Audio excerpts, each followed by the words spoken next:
मैं डॉक्टर उदय कुमार, प्रधानाध्यापक उच्च माध्यमिक विद्यालय अंछा दाऊद नगर, आप सभी से विनम्र निवेदन करता हूं कि यदि आप अपने बच्चे का उज्जवल भविष्य चाहते हैं तो आपके बच्चे 9 AM से 3:30 PM तक सरकारी विद्यालयों में रहे। चूँकि सुबह 6 से 8 सेल्फ स्टडी का समय होता है और इस दौरान अधिकांश बच्चे कोचिंग के नाम पे, ट्यूशन के नाम पे शहरों की ओर रुख करते हैं। उसके बाद उनका विद्यालय लेट होता है और बाकी समय ऐसे ही कट जाता है। आपका बच्चा आज्ञाकारी तभी बनेगा, अनुशासित तभी होगा जब उसका कम से कम 6 घंटा समय विद्यालय में बीते। चूँकि विद्यालय जिसके विषय में पूर्व से ही हमारी जो सांस्कृतिक परंपरा रही है उसमें ये सर्वविदित हो चुका है कि स्कूल ही सर्वांगीण विकास का केंद्र है, जहां बच्चों के social, economic, political, spiritual development होता है। और हम कोचिंग भेजकर, ट्यूशन भेजकर बच्चों के इस विकास को अवरुद्ध कर देते हैं। अगर ट्यूशन कोचिंग से बच्चे पढ़ के निकलते भी हैं तो उनके अंदर आज्ञाकारी और अनुशासन का भाव नहीं होता है, जिससे न सिर्फ परिवार बल्कि समाज भी, देश भी, राज्य भी संकट के दौर से गुजरने लगता है। अतः मैं आपसे विनम्र निवेदन करता हूं कि बच्चे जो स्कूल का समय निर्धारित हो चुका है उस समय स्कूल में ही रहे। मैं अक्सर ये देखता हूँ कि बच्चे 9, साढ़े 9, 10, 11, 12 बजे चौक चौराहों पे, रोड पे दिखते हैं। तो क्या ये समय बच्चों के भविष्य निर्माण का समय है? जब बच्चे रोड पे ट्यूशन के नाम पे, कोचिंग के नाम पे बच्चे चौक चौराहों पे चाट समोसे हुए खाते दिखाई देते हैं। अगर इसको हम बैन कर दे, रोक दे, तो निश्चित रूप से न सिर्फ बच्चे का भविष्य बनेगा बल्कि समाज और राज्य का भविष्य बनेगा।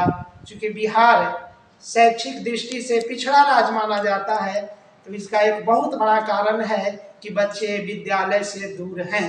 पढ़ाई तो कर रहे हैं, शिक्षा तो ले रहे हैं, लेकिन शैक्षिक प्रगति का जो आंकड़ा है वो संतोषजनक नहीं है। अगर हम उच्च शिक्षा की बात करें तो बिहार का ग्रॉस रेशियो 13% मात्र है, जबकि नेशनल 28%। अगर हम दूसरे कंट्री को देखें, दूसरे देश को देखें, तो वहाँ 85 और 90% बच्चे उच्च शिक्षा में जा रहे हैं। तो मैं अंत में यही कहना चाहूँगा कि आपके पुत्र का भविष्य आपके हाथ में है और आप चाहते हैं कि पुत्र आज्ञाकारी बने, तो इससे बढ़ के जीवन में कुछ नहीं है। अगर आपका पुत्र आज्ञाकारी हुआ, आपका पुत्र अनुशासित हुआ, तो निश्चित रूप से आपका जीवन सफल हुआ। और ये मान लीजिए, हम भी मानते हैं, सब लोग मानते हैं कि एक पिता तब गर्व से गर्वान्वित हो जाता है, उसका हृदय चौड़ा हो जाता है जब उसका पुत्र आगे बढ़ते हुए दिखाई देता है, अनुशासन में रहकर पढ़ाई करता दिखाई देता है। तो अफसोस की बात है कि ये जो भौतिकवादी युग आया, आज की जो शैक्षिक परिवेश बनी, इस परिवेश में बच्चे कोचिंग के नाम पे, ट्यूशन के नाम पे, 2 घंटे पढ़ाई के नाम पे, 3 घंटे पढ़ाई के नाम पे, उस जो महत्वपूर्ण 6 घंटे की पढ़ाई, जो विद्यालय की पढ़ाई है, जहाँ अच्छे अच्छे शिक्षक कंपटीशन से आए, बीपीएससी से आए हैं, उच्च शिक्षा प्राप्त, उच्च डिग्रीधारी आए हैं, उसे शिक्षा प्राप्त करने में वंचित रह जाए। अगर मैं अपनी उदाहरण दूं तो मैं 3 विषय में नेट किया, हिस्ट्री, एजुकेशन और सोशियोलॉजी।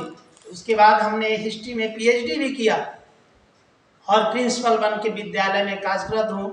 तो क्या हमारी जो विद्वता है, उच्च शिक्षा जो हमारे हाथों में है, हमने ये सभी बिना ट्यूशन और कोचिंग के लिए है, कहीं से कोई नोट्स नहीं पढ़ा, इसके बाद भी हमने इतनी बड़ी सफलता हासिल की। अब ये जो गुण है, ये जो गुण है, ये जो सद्गुण है पढ़ाई की, ये जो टेक्निक है, स्ट्रेटजी है, मैं उन बच्चों को कैसे दूंगा जो बच्चे विद्यालयों में नहीं हैं। अगर बच्चे विद्यालय में होंगे तभी मैं अपना अनुभव, अपनी विद्वता, अपनी श्रेष्ठता बच्चों तक पहुंचाऊंगा और फिर देखेंगे कि जो बिहार की शैक्षिक प्रगति है, अगर सभी जनता, सभी आम पब्लिक सहयोग करे तो निश्चित बिहार शिक्षा के क्षेत्र में अग्रणी राज्य बनेगा। जय हिंद, जय भारत, जय शैक्षिक।